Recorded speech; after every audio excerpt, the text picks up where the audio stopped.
Всем привет! Мы начинаем наш второй поток, бизнес-трек. И я хочу представить нашего первого спикера. И для того, чтобы представить спикера, я переключусь на английский. But actually, there is no need to introduce our first speaker because he is a well-known person in agile world. So welcome Shane Hastie.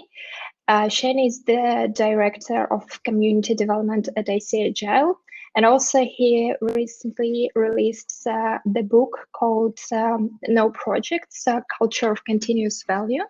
So please meet Shane. I'm going to leave you right now and join you back for the Q&A session. Спасибо. Kia ora tātou. Good day, folks. Hi. Thank you very much for taking the time to come and talk to or listen to me today, and hopefully we'll get time to talk as well. So I'd like to start and share my screen. Excuse me. There we go. Sharing my screen and looking at agility in HR. Well, first of all, what is this HR? In traditional organizations, we have often called it, human resources.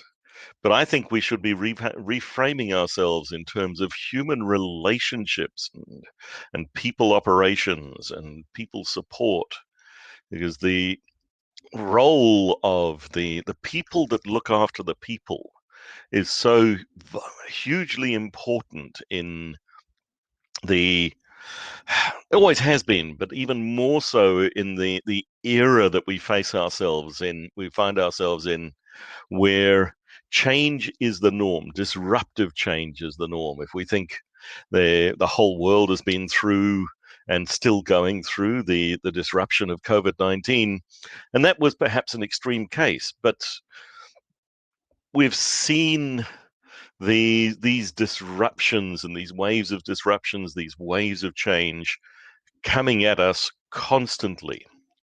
And this has driven the need for agility in every aspect, every part of our organizations. And agility is the ability to adapt and respond to the changing environment faster than the rate of those changes in order to profit and sustain in that turbulent environment. And as the people that look after the people, that's crucially important because value comes from those people. So I've taken as my framework for this conversation the learning outcomes that IC Agile has produced around what it means to be agile in human relationships, in the HR department's agility at its core, and the way that people in this area, in these parts of the organization, lead change through organizational design, roles and career paths, how we create environments of learning and development, how we need to change our talent acquisition and people development, and how do we, through our processes, policies, approaches, encourage and enable effective performance. So that's where we're going in these next 20 to 25 minutes. So agility in business, what does this mean? And this model comes from the Business Agility Institute. And if you haven't come across it before, I would encourage you to go to the Business Agility Institute and download this Domains of Business Agility paper. It looks at the different areas where the whole organization needs to become agile. And it's not about the siloed departments. It's about the perspective and the approach. So from the leadership perspective, how do we change our people management to support an agile business? How do we have this concept of one team? How do we have a strategy that is fundamentally adaptive and agile? from the people, from the individual perspective, how do we nurture a growth mindset in everybody in the organization?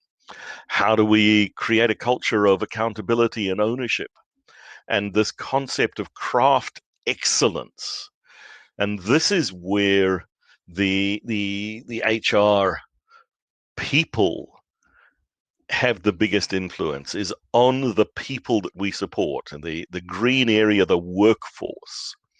And of course, there's the structural elements, there's the process elements, there's the enterprise elements, there's the partnership elements, the process and operations, and there is the governance element as well. And the biggest shift for organizations taking that agile mindset is putting the customer at the center. Steve Denning talks about this as a Copernican revolution, something that is so fundamental in our shift of thinking away from the hierarchies and the structure and the needs and wants of the senior leadership and the board, to genuinely looking at ways to put our customer in the center, to service our customers.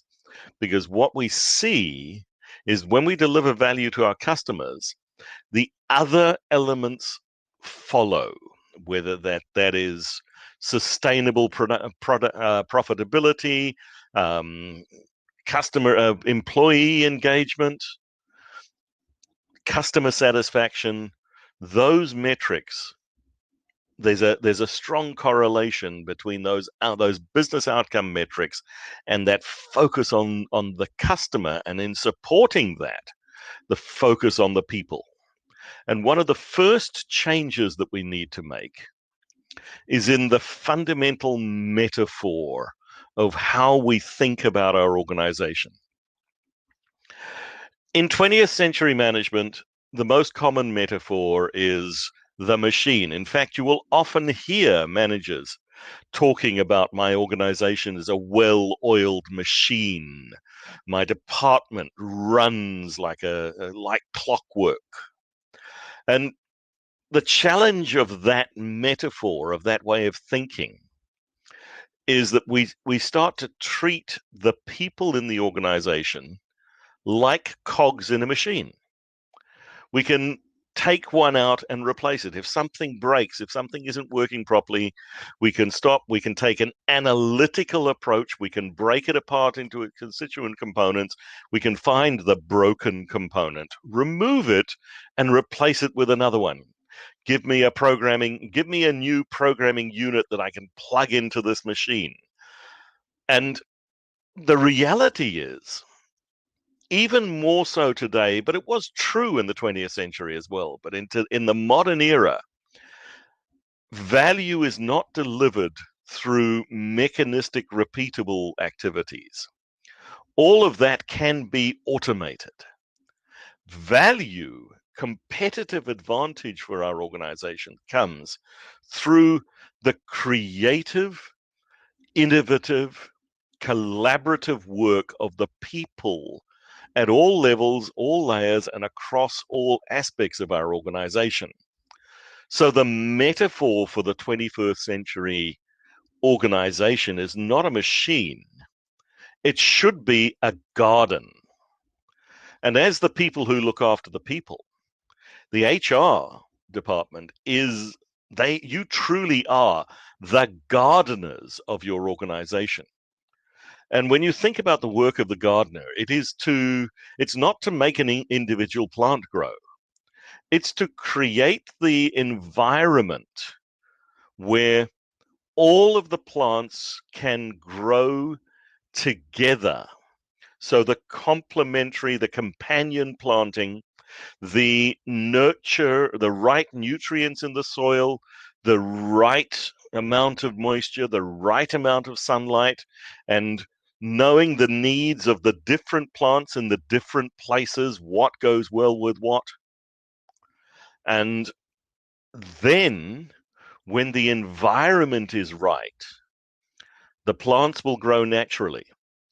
And if the plants aren't growing naturally, then there's something wrong with the environment, and our job is to repair it, to fix it, to add the compost, to maybe change the amount of water, put up shade cloths, protect it from the frost. All of these behaviors that the gardener does, if we are going to nurture our organizations and treat them like a garden, we need to bring that metaphor, that way of thinking, into how we work with the people that we support. So please bear that metaphor in mind as you're thinking about where are we going to support our organization. It's no longer take one programming unit and replace it with another. It's I have a programming plant that I am nurturing to become the best, to produce the most gorgeous flowers, to have the best, the tastiest fruit. How do I enable that? What is the right mix of nutrients and soil and sunlight and all the rest that will enable this plant and this whole garden, one or other section of the garden, to grow effectively? So take that memory, take that metaphor with you. And we've got to be able to challenge the fundamental way of designing our organizations. So organization design, the shift to adaptive organizations.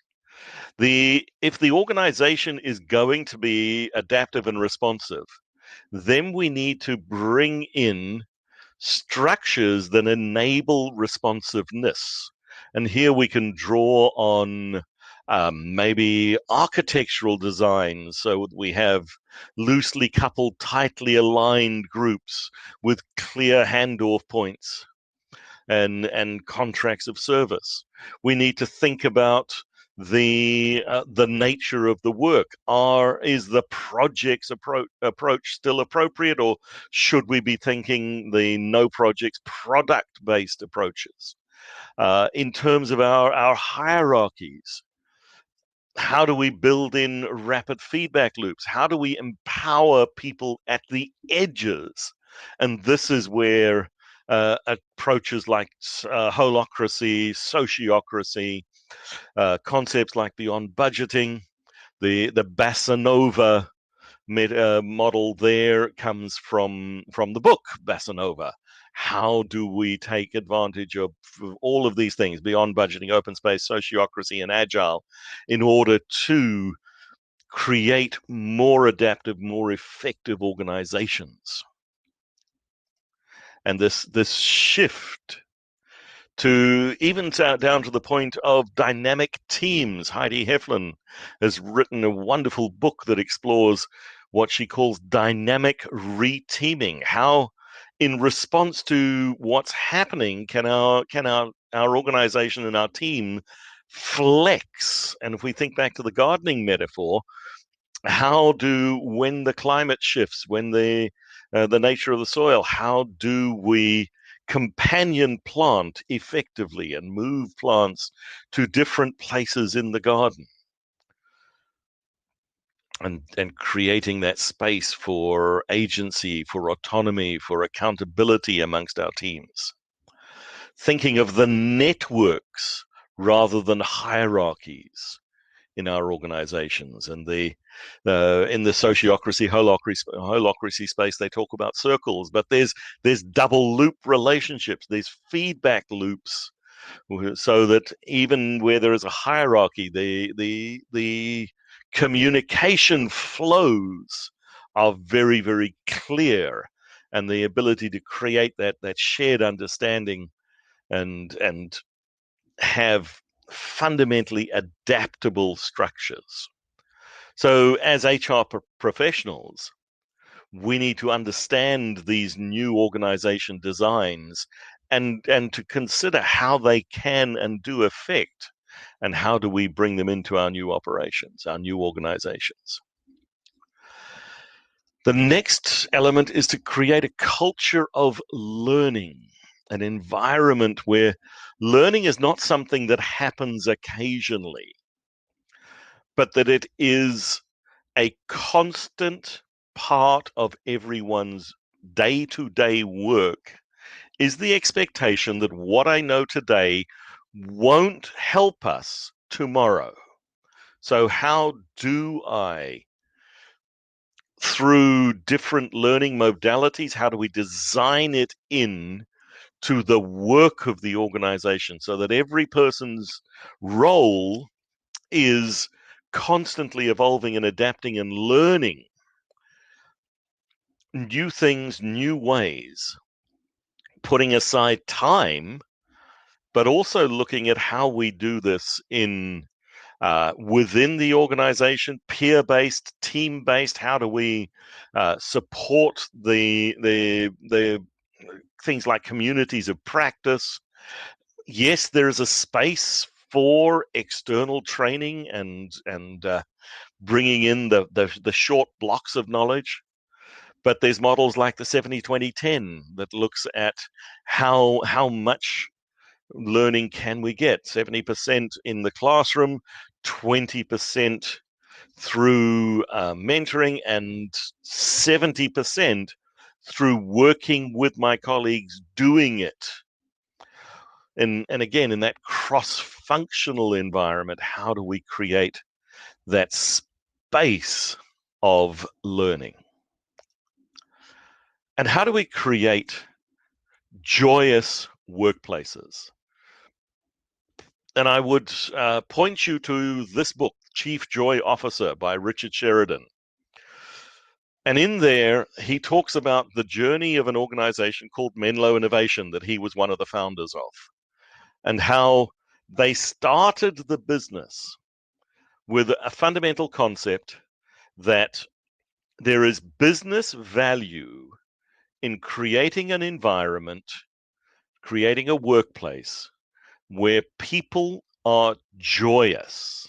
And the joy he's talking about is the deep satisfaction of a job done well in an environment of trust, working with people who support each other and delivering value to our customers. And then, by the way, profit follows. And when we shift from profit is our overriding motive to creating environments of joy with customer centricity, profit follows every time. And there's strong correlations between these organizations and the profitability. We need to look at, and this impacts our talent acquisition, it impacts our recruitment. How do we find people who will fit? And it's not about, are they the programming cog that will go into my machine? It's no, are they complementary to the garden? Are they going to put stuff back? So if we think of the companion planting and putting nitrates back through beans in gardens and so forth. How do we get to know these people when they before they join us? So looking at practical interviews, innovative sourcing, but also thinking about the candidate experience from the first time somebody thinks about coming to work for us. How do we make sure that that candidate experience is a positive event, a positive impact on their lives, whether or not they join our organization? Because then if there has been a positive impact, they will take that message elsewhere and they will help us find the right people that fit into our garden. And then where they do join us, what about the onboarding experience? The first impressions, the second impressions, the number of times that I have seen people come into an organization, and I myself have arrived there my very first day in a new role, either a permanent role or coming in as a contractor or a consultant, And you go to the receptionist at the front desk and say, "Hi, I'm Shane. I'm here to see so and so. I'm starting work here today." And nobody knows who you are. And you haven't got a desk space allocated. And your login hasn't been set up, and your computer is not there, and nobody in security knows that they need to establish or give you credentials in there, and the feeling of total disappointment. So that welcome experience, the concept of second impression. So the first impression, what did I get during that interview process? But now I've arrived and you're dropping me in a hole. No. How do we continue that? And how do we then continue that through their constant experience with the organization? The concept of the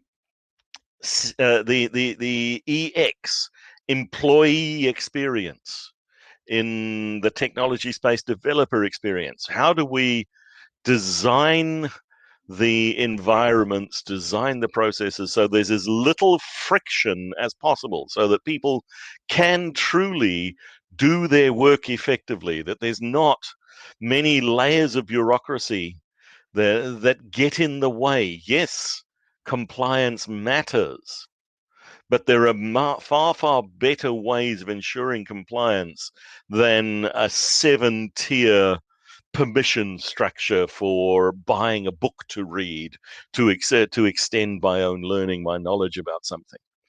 And I have seen an organization where if somebody wanted to buy a book, $30, if they wanted to expense it, it took 6 weeks and 7 signatures before that person was allowed to buy the book. Now, that was an extreme case and it was absolutely stupid. But I've seen these cases out there. How do we flip this around? How do we make that joyous culture of work done well in an environment of trust with people I respect, delivering value to customers? And oh, by the way, profit will follow. And how do we enable effective performance? Again, as the people who look after the people, our job is to create that garden. The creating environments where fast, rapid learning and failure matters. Failure is good. Tolerating failure, allowing it, supporting individuals, letting people stretch themselves into new areas, to go and learn something that might not have an immediate value for the organization, but that individual can bring the passion back with them. How do we change our performance metrics and measurement systems? One of the biggest inhibitors of agility in most organizations is the annual performance review and the bonus structure. We ask people to collaborate, to work together effectively in a cross-functional team to support each other to be effective. And then once a year, we stack rank them against each other, and their bonus depends on whether they do better than somebody else. There is no motivation for collaborative work when I'm being compared against others. The ideal situation is one in a team environment where the team has goals and the team is measured, and that enables the team to self-manage, to support. How do we engage the intrinsic motivation of our people? Daniel Pink talks about autonomy, mastery, and purpose. As the HR department, how do I create environments where people do have autonomy to make good decisions, where they've got the support to learn and master their craft, to become true craftspeople, and where they are aligned around the organizational purpose, and that this purpose is communicated effectively. And how do we think about our incentive structures? And they're not only financial. In fact, we know from Maslow's hierarchy of needs, one of the the pillars, the foundations, that financial incentives are actually demotivators.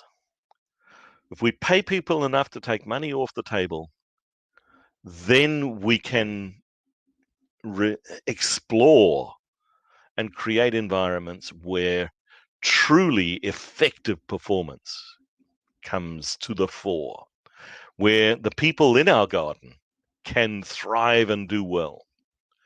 So this really does require, from those of us that support the other people, new ways of thinking and acting. There's the Mahatma Gandhi quote, we have to be the change that you want to see in the world. And this sits in your hands, folks. You are the people who look after the people. You are the people who have the power, who have the influence to bring your organization on this journey to agility. It starts with you and with the rest of the organization. You can carry it forward. So I would point you towards the IC Agile Business Agility Learning Roadmap, where we have training courses. Our member organizations deliver training courses that will help you. I've taken from this talk the learning outcomes from the agility in HR, but also how do you then enable the rest of the organization to learn and be effective. So thank you very much. I hope that this has been of value, maybe even a little bit inspirational. And thank you very much for your time.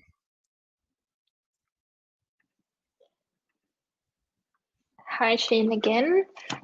Thanks a lot for your talk. It was really great, really inspirational. And we have several questions. The first one, how do you see the current state of IT industry?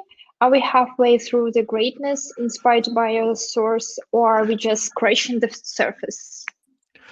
Oh, well, if you ask in self-reported polls by the things like the version 1 State of Agile survey and so forth, this year 94% of organizations claim to be using some form of agile approach in their software development space, so in the IT space. Mm-hmm. So these ideas, the ideas of agility, came into the IT space in the early 2000s with the Agile Manifesto, and they've become the norm now. Honestly, I think there's a lot of lip service. There's a lot of organizations who have a more tragile than agile adoption, but we've largely, we know how to do it in IT. There's a long way to go in terms of doing it well. And if we look at expanding beyond information technology, we're barely scratching the surface of the organizations that need to go into to have this agile mindset. Now, I would say the COVID crisis of the last year has accelerated this transition to adaptive workplaces, and broken down a lot of the traditional barriers. And I reckon it's accelerated us by at least 5 years, but there's still a way to go. Yeah, at least something good from all this situation. Yeah.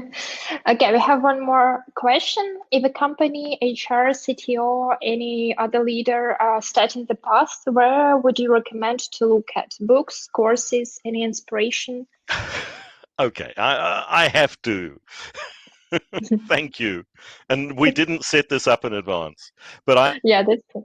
have a business agility foundation set of learning outcomes that is aimed at everyone in the organization to how do we bring in this agile mindset. And mindset has become a hackneyed term, but how do we bring this philosophy of work to our organizations, and how do we cope with complexity and with the chaos, with the disruption. So what are the things that we need to be able to do? And that Business Agility Foundations class, those learning outcomes, is designed exactly for that. And we put it in the center there because it is a foundations class.